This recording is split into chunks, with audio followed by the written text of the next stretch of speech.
Libro tercero. El Concilio de las Edades.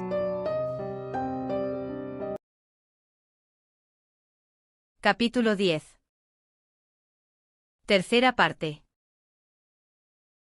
A la mañana siguiente reanudaron el camino y al fin llegaron a la gran muralla. El río crecía a sus pies, un lago creado por un manantial cuyas aguas se filtraban desde la base de la muralla. Desde el lago fluía el río hasta la ciudad de los malditos. La muralla era imponente, de más de 100 metros de altura, diseñada para contener a los malditos y que no se extendieran hacia el sur. Todos exclamaron al verla: era increíble, una imitación de la que construyeron los dioses en Ixomir. Si esta era impresionante, ¿cómo sería la que edificaron los dioses? Avanzaron hasta la zona donde nacía el manantial que formaba el lago. A los pies del manantial analizaron la muralla, no había adoquines o mampostería. La muralla parecía crecer de las entrañas de la tierra, era de un color blanquecino en una gran mayoría, aunque existían vetas grises y rojas, al sol brillaba mucho más de lo que indicaban las descripciones o los dibujos de los libros. Lo cierto es que el manantial surgía de una especie de desprendimiento de rocas en la base de la muralla, unos enormes bloques de piedra apilados unos sobre otros por el cual correteaba el agua. Al lado crecían de manera inesperada una serie de árboles frutales, eran en su mayoría manzanos y otros daban un fruto parecido a las naranjas. Habían encontrado una especie de jardín del paraíso en el lugar menos pensado. Arras, Arian, Gosburg, Kusiagnoruk subieron por los bloques esquivando como podían el agua, buscando alguna inscripción en la base de algún bloque de piedra. Y efectivamente justo delante de ellos, en el bloque más alto de todos del cual emanaba el manantial, encontraron el glifo de los ocultos, tal como les había dicho Gosburg. Los ocultos estuvieron implicados en la aparición de la muralla. Puede tener sentido. Ellos estaban presentes en Ixomir cuando se erigió la primera muralla de los dioses. ¿Y las túnicas blancas? Esos magos no eran los túnicas blancas en ese momento.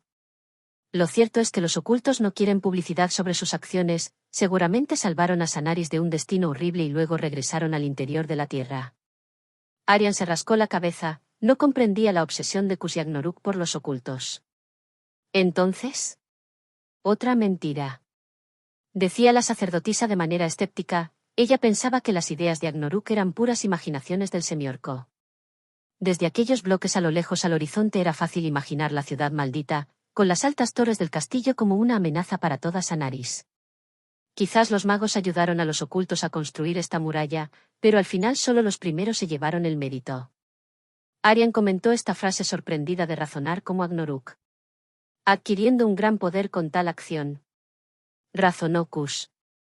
Y el poder una vez logrado no es algo que se ceda a otro de una manera sencilla.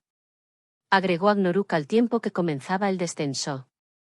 La muralla se extendía de costa a costa en línea recta, estaba diseñada para contener a los malditos durante la noche como un muro imposible de superar antes de que saliera el sol. Las corrientes de Turkaimak les impedían salir fácilmente a la deriva, además que por lo que parecía los malditos tenían un miedo horrible al agua corriente. Así que se quedaron confinados en la ciudad maldita durante miles de años hasta que Arian terminó con la maldición. Así la expedición cumplió su objetivo. Debían regresar, pero era una tarde muy calurosa. Agnoruk no pudo resistir la tentación de darse un baño, algo a lo cual se unieron rápidamente Ariana, Gosburg y Sabu. Tanya. Paulanna junto a Arian decidieron mojarse los pies. Kritus como buen enano, el agua ni para beber, mientras que Aras y Kus observaron desde la altura los chapoteos de los bañistas. Gulak se bañó con el resto, mientras sus dos hermanos comían algunos frutos al tiempo que tomaban el sol. Pasaron la noche en aquel extraordinario lugar, era extraño que un lugar tan bello naciera de una situación tan lamentable. A la mañana siguiente regresaron hacia Turkaimak en un ambiente relajado. Las 2 noches siguientes todos se rieron mucho con las historias de Gosburg y disfrutaron de unas veladas muy agradables. La felicidad de aquellos días hizo que Arian recordara su primer viaje hacia Tame con Bannus, Gosburg y Agnoruk. La última noche antes de regresar a Turkaimak abrazó a su hija que dormía agotada y no pudo evitar llorar. Estaba feliz, esperaba que una vez que acabaran con los demonios del abismo negro pudieran volver a realizar ese viaje con Arras, Gosburg, Arian, Bannus y Agnoruk antes de que el semiorco se fuera al oeste. Cambiaría ser la salvadora de Sanaris sin dudarlo por revivir de nuevo ese momento, regresar a la cascada de los 1000 colores con todos ellos de nuevo más su hija, pero el destino había sido elegido. Al día siguiente llegaron a Turkaimak y pasaron una docena de días más organizando los nuevos asentamientos en el sur. Algunos colonos estaban entusiasmados con el hecho de tener terrenos para el cultivo. Arian además dio orden de comprar ganado, puesto que en la expedición habían descubierto la existencia de grandes pastos. Dejó Arian todo dispuesto en manos de sus dos más preciados colaboradores, después de su más cercana y primera seguidora Antara, que sería quien cuidaría junto a Van Nus a Ariana en Almera mientras sus padres viajaban a Ixomir. Llegó la embarcación de la Brez y pusieron rumbo a Almera. Ahora tendrían casi 2 meses para prepararse concienzudamente de cara a la expedición a Ixomir.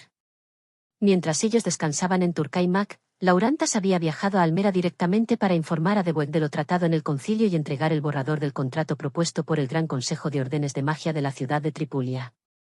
Subieron en la embarcación de la Brez. Agnoruk observaba cómo desaparecía Turkaimak ante sus ojos. La vez anterior contempló cómo las llamas se elevaban consumiendo a malditos por el conjuro de dragón de fuego de Kus en el horizonte. Hoy contemplaba a pequeñas embarcaciones de unos pocos pescadores y otras que venían llenas de nuevos colonos y peregrinos. Si Arian lograba que Turkaimak regresara al esplendor de los tiempos antiguos, sería sin duda la más poderosa de todas Anaris. La sacerdotisa de Elaban tendría un poder que rivalizaría con el de los magos del Consejo y los grandes reyes.